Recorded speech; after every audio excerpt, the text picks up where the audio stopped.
তীব্র শক্তির বিস্ফোরণ ঘটিয়ে চারিদিকে ঘন ধোঁয়া ছড়িয়ে প্রচণ্ড শব্দে মহাকাশের উদ্দেশ্যে উড়ে যাচ্ছে রকেটটি। দেখে মনে হবে মহাশূন্যের অজানা কোনো রহস্য জয় করতে যাচ্ছে এটি।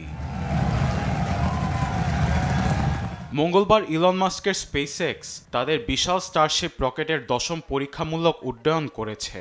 যুক্তরাষ্ট্রের দক্ষিণ টেক্সাস থেকে স্থানীয় সময় সন্ধ্যা 7:30 403 ফুটের এই বিশাল স্টারশিপটি স্পেসএক্সের স্টারবেস থেকে উৎক্ষেপণ করা হয়। সাধারণত রকেট মহাকাশে গিয়ে পৃথিবীর বায়ুমণ্ডলে ফিরে আসার সময় প্রচণ্ড তাপ ও চাপের কারণে ভেঙে যাওয়ার ঝুঁকি থাকে। স্টারশিপটি সফলভাবে এই ধাপটিও শেষ করে। এছাড়া উৎক্ষেপণের পর এর বিকল্প অবতরণ ইঞ্জিন পরীক্ষার জন্য মেক্সিকো উপসাগরে নামে, যা সফল হয়।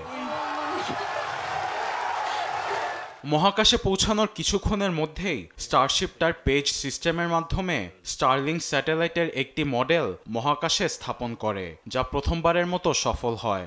এর মাধ্যমে স্টারলিংকের নেটওয়ার্ক বিস্তার আরও সহজ হবে।